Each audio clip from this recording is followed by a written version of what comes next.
Voici tous les enfants d'une même famille qui ont été vendus par leur propre père dans une secte pour du succès.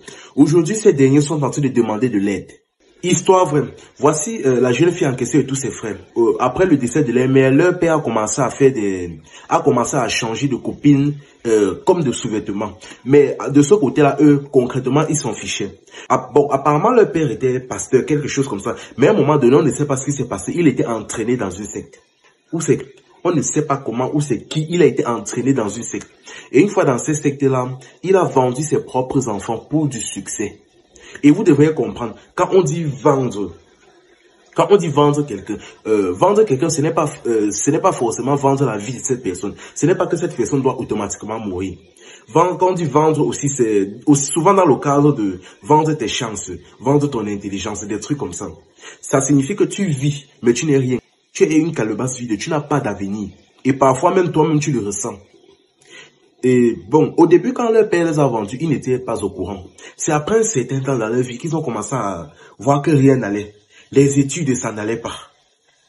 Le travail, ça n'allait pas.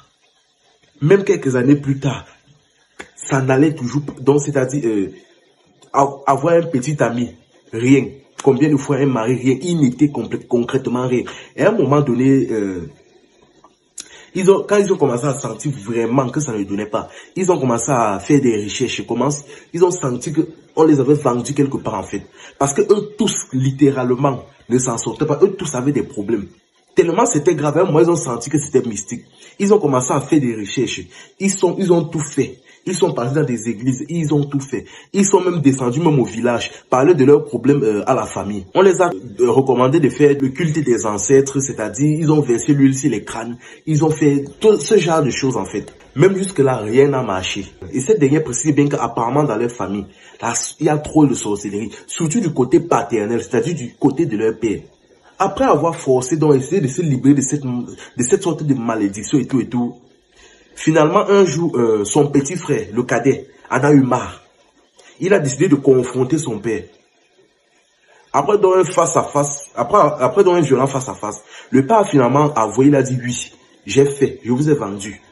Maintenant là, cherchez maintenant quelqu'un qui va retirer ça sur vous, qui va retirer le problème là sur vous. Si vous réussissez, je vous donne 5 millions. C'est-à-dire, tellement il est sûr, tellement il est confiant de sa sorcellerie, qu'il est prêt à déposer 5 millions, donc, il est bien conscient que si il réussit à retirer le problème là sur eux, il y aura de graves répercussions sur lui. Il est au courant de ça, mais il met encore 5 millions en prime. Tellement il est confiant de sa sorcellerie. Donc rien que pour leur narguer en fait. Il n'a même plus peur de les avouer qu'il les a vendus et tout ça. Aïe, les familles bizarres. Un vieux dicton, ici chez nous au Cameroun dit, c'est ton propre orteil qui pèse ta chaussure. En ce moment maintenant, cette fille est en train de demander de l'aide.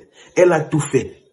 Elle a tout fait. Après être passée par la famille, elle a vu que ça ne donnait pas, que en fait eux tous même étaient sorciers. Elle a commencé à faire des recherches à l'extérieur, causer avec des personnes pour trouver de l'aide. Elle a été dirigée vers absolument partout. Une fois même, on lui a conseillé un pasteur. Elle est partie voir ce pasteur. Après avoir pris rendez-vous avec ce pasteur est décédé. On ne sait pas pourquoi, mais ce pasteur est décédé. Quelques années plus tard, on lui a conseillé un prêtre exorciste, quelque chose comme ça. Après avoir cherché à entrer en contact avec ce monsieur, du jour au lendemain, on lui annonce que le monsieur est devenu aveugle, qu'il ne peut plus exercer ses fonctions. Elle a dit, hey, elle a quand même persévéré, au point où à un moment donné même, elle a rencontré certaines personnes qui ont prétendu pouvoir l'aider. Et après les avoir écoutés, elle s'est rendue compte que non. Que là, ils essayaient encore de lui mettre dans un secteur. Parce que là, cette personne disait que on veut lui amener dans tel endroit, elle va s'habiller en blanc, se raser les cheveux avec une lame chauffée, et patati et patata, et faire une confession nue devant un grand nombre de personnes. À partir de là, elle a compris que là, c'était des rites d'initiation. Elle a compris qu'on essayait plutôt de la faire entrer dans une nouvelle secte. Elle a dit non. Elle a donc juste fui les nouveaux problèmes. En ce moment, elle est en train de demander de l'aide. Elle ne sait pas si elle doit encore faire le culte des ancêtres, si elle doit chercher un pasteur, si elle doit faire quoi. On lui a même conseillé même des moines en Dokoti. Donc, ça va du logique à l'absurde. On lui a tout conseillé. Là, maintenant, elle demande vraiment de l'aide. Elle ne sait plus quoi faire. Sa vie ne donne plus. Elle n'est rien dans la vie. C'est-à-dire, quand tu n'as pas d'étoile, tu n'es rien. Leur père a vendu leur étoile. Quand tu n'as pas d'étoile, tu n'es rien. Tu n'as pas d'avenir. Tu n'as absolument pas d'avenir. C'est-à-dire, l'intelligence, il n'y a rien. L'école, c'est rien. La vie, rien. Le travail, rien. Même le mariage, rien. Un simple petit ami, même, c'est compliqué. Elle demande vraiment de l'aide. Aïe. Comme on dit souvent ici chez nous au Cameroun, c'est ton propre orteil qui pèse ta chaussure. C'est-à-dire, c'est ton propre père qui te fait ça pour son propre succès. Et en plus, le jour où vous le confrontez, il vous avoue et vous nargue en plus. Ce jeune de 12 ans vient d'être condamné à mort. Voilà ce qui s'est passé. Ce jeune en question s'appelle Steve. Et c'est un jeune qui est extrêmement fan de catch. C'est-à-dire, il est constamment en train de regarder des matchs de catch à la télévision. Un jour donc, sa mère donc reçoit l'appel de sa copine, dans laquelle lui demande de garder son enfant pour qu'elle puisse sortir avec son petit ami. Celle-ci ne voit aucun problème. Sa petite fille donc vient à la maison et pendant que les deux sont en train de regarder la télévision, cette dernière pas préparée à manger, elle essaie, il mange et dès qu'il finit, il retourne voir la télévision. Et ce qui se passe, c'est que les deux étaient en train de regarder un match de catch. Bon, ils étaient en train de regarder, ils ont kiffé et à un moment donné, Steve a voulu tester avec la jeune fille. Il a proposé à la jeune fille et bon, ils ont commencé à jouer, à faire des prises. C'est là où Steve a maintenant commencé à exagérer. Il a exécuté sur la jeune fille plusieurs prises de catch qu'il avait regardées à la télévision. Que ce soit des étranglements, des soulevés, il a tout testé sur la petite fille.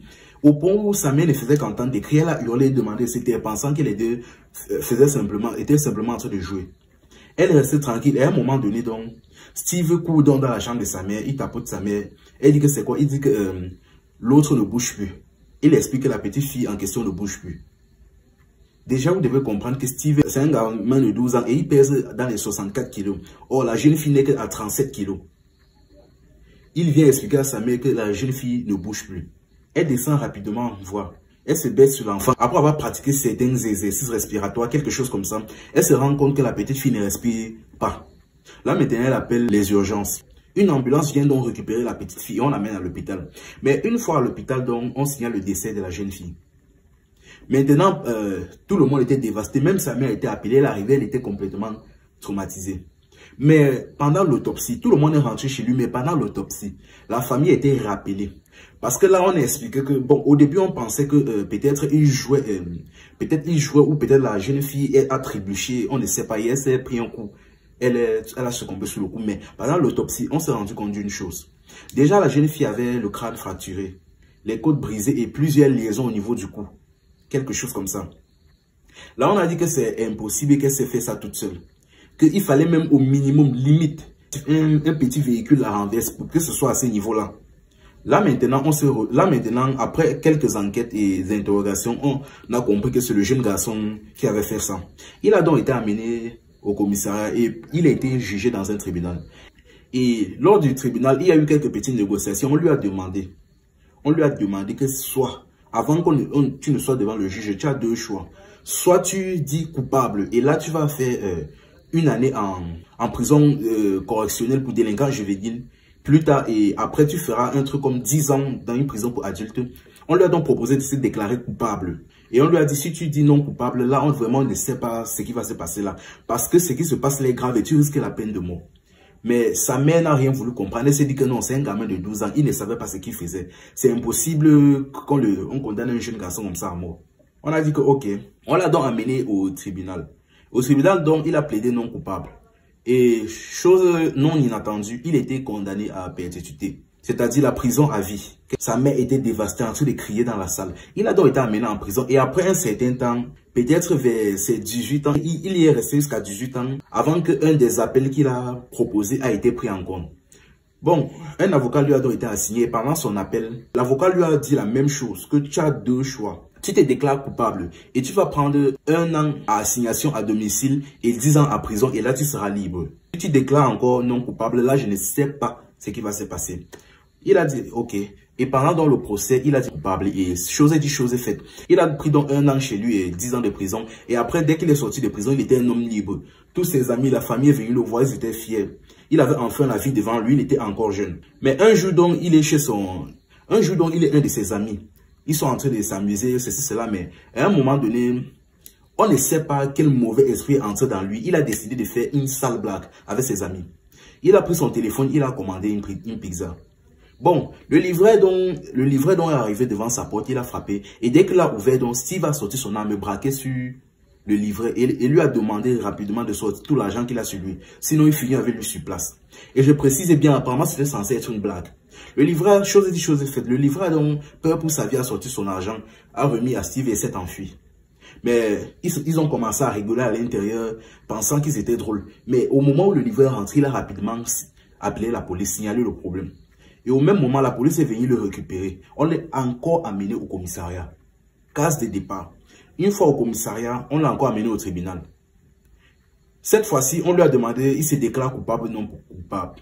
Et il s'est déclaré coupable, pensant que ça allait encore le sauver comme la dernière fois. Mais cette fois-ci, il a pris 30 ans de prison pour agression à main armée, menace verbale, quelque chose comme ça. C'était 3 chefs d'accusation. Et le voici qui retourne en prison, mais cette fois-ci pour 30 ans.